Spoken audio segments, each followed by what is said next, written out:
Hyderabad Malakpet Jamuna towers లో నివాసం ఉంటున్న సింగం శిరీష అనే మహిళ అనుమానాస్పద స్థితిలో మృతి చెందింది.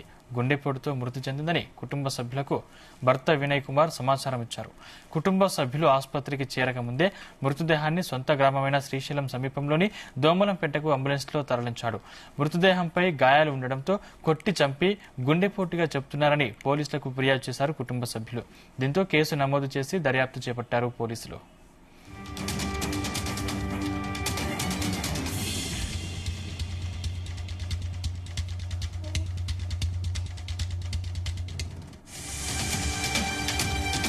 అంశానికి సంబంధించిన మరిన్ని పూర్తి డీటెయిల్స్ మా క్రైమ్ బ్యూరో చీఫ్ రవితేజ అందిస్తారు. రవితేజ, షాదర్ఘట్ పోలీస్ స్టేషన్ లో బంధువులు ఈ ఫిర్యాదు ఇచ్చిన తర్వాత ఈ అంశం వెలుగులోకి వచ్చింది.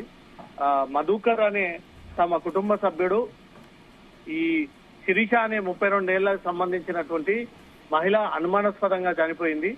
వీరు 9 ఏళ్ల క్రితం వినయ్ అనే ఒక వ్యక్తి, దోమలపేటకు చెందినటువంటి వ్యక్తి, నగర్ కర్నూలు జిల్లాకు చెందినటువంటి వ్యక్తి శిరీషని వివాహం ఆడాడు. వీళ్లకు ప్రిన్సీ అనే ఒక 2 ఏళ్ల బాబు కూడా ఉన్నాడు. వీళ్ళు Jamuna towers Malakpet flat number 106 లో నిన్న నివాసం ఉంటున్నటువంటి క్రమంలో వీళ్ళు 2వ తేదీ ఉదయం 10:10 తను మెట్రో క్యూర్ హాస్పిటల్ కి వెళ్లిన తర్వాత శిరీష మొబైల్ కి కాల్ చేయగా ఒక అన్నోన్ లేడీ ఫోన్ ఎత్తి శిరీష చనిపోయింది, మేము ఆసుపత్రిలో ఉన్నాము అంటూ కూడా ఆ విషయాన్ని తెలియజేశారు.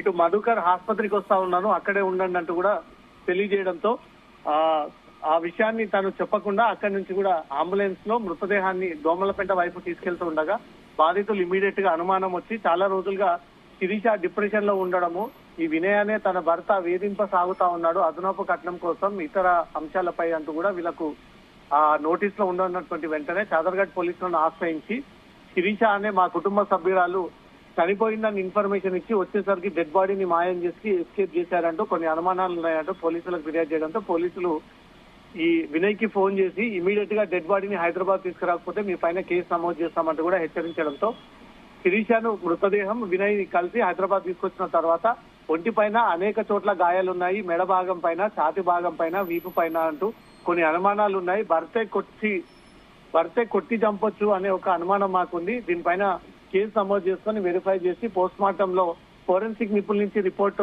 తీసుకున్న తర్వాత ఈ వ్యవహారాన్ని కూడా వెలుగులోకి వస్తాయంటూ మాత్రం ఉస్మానియా మార్చరీకి మృతదేహాన్ని తరలించడం జరిగింది. మరి కాసేపట్లో పోస్ట్ మార్టం స్టార్ట్ అయిన తర్వాత నిజంగానే శిరీషని కొట్టి చంపారా లేదా తన భర్త ఆరోపిస్తున్న విధంగానే హార్ట్ స్ట్రోక్ వచ్చింది, చెస్ట్ పెయిన్ కారణంగా చనిపోయింది అనేది అదే ఫైనల్ అవుతుంది అనే దానిపై కూడా క్లారిటీ రావాల్సి ఉంది. శిరీష మృతిపై కొన్ని అనుమానాలు వ్యక్తం చేస్తూ బంధువులు షాదర్ఘట్ పోలీస్ స్టేషన్ లో ఫిర్యాదు చేయడంతో పోలీసులు కేసు నమోదు చేసుకుని దర్యాప్తు చేపడతా ఉన్నారు. పోస్ట్ మార్టం స్టార్ట్ అయిన తర్వాత పోస్ట్ మార్టం షార్ట్ ఒపీనియన్ పోలీసులకు అందజేసిన తర్వాత శిరీషను కొట్టి చంపినట్టయితే మాత్రం భర్త పైన, అత్తమామల పైన కేసు నమోదయ్యేటువంటి అవకాశం ఉంటుంది. లేదా హార్ట్ స్ట్రోక్ కారణంగా, చెస్ట్ పెయిన్ కారణంగా చనిపోయింది అన్నట్టయితే మాత్రం సాధారణ మరణం కిందకి భావించి పోలీసులు ఈ కేసుని డిస్క్లోజ్ చేసేటువంటి అవకాశం ఉంది. శిరీష 9 ఏళ్ల క్రితం ఎవరికి ఇష్టం లేకుండా వినయ్ అన్న ఒక వ్యక్తిని వివాహం ఆడింది. ఆ పెళ్లి చేసుకునేటువంటి విషయం కూడా ఎవరికి తెలియకుండా వీళ్ళు రహస్యంగా చేసుకున్నారు. అప్పటి నుంచి కూడా తన తండ్రిపై ఆధారపడి ఉన్నటువంటి వినయ్ ఇటీవలే కొన్ని హాస్పిటల్స్ లో ఒక కమిషన్ బేసిస్ పైన పనిచేస్తారు. ఈ శిరీష పైనే ఒక నర్స్ గా పనిచేసేటువంటి శిరీష పైన ఆధారపడి ఉన్నాడు. శిరీష తెచ్చేటువంటి డబ్బులతోటే కుటుంబం గడుపుతా ఉంది. శిరీషని ప్లానింగ్ ప్రకారంగా చంపి ఉండవచ్చు అనేది మాత్రం కొన్ని అనుమానాలు వ్యక్తం చేస్తా ఉన్నారు. డెడ్ బాడీని మాయం చేసి డెడ్ బాడీని కనిపించకుండా సడన్ గా దోమలపేట వైపు తీసుకెళ్లాల్సినటువంటి అవసరం ఏముంది? హైదరాబాద్ లో చాలా మంది బంధువులందరూ కూడా నివాసం ఉంటున్నారు. వాళ్ళకు కనీసం ఇన్ఫర్మేషన్ ఇవ్వకుండా వాళ్ళు వచ్చేంత వరకు కూడా ఆగకుండా డెడ్ బాడీని మాయం చేసేటువంటి ప్రయత్నాలు చేస్తారంటే డెఫినెట్ గా ఇది ప్లానింగ్ ప్రకారంగానే శిరీషను హత్య చేసి ఉండవచ్చు అనేది మాత్రం ఫిర్యాదు అందజేశారు. పోలీసులు కేసు నమోదు చేసుకుని అయితే దర్యాప్తు చేస్తా ఉన్నారు. Thank you Raviteja.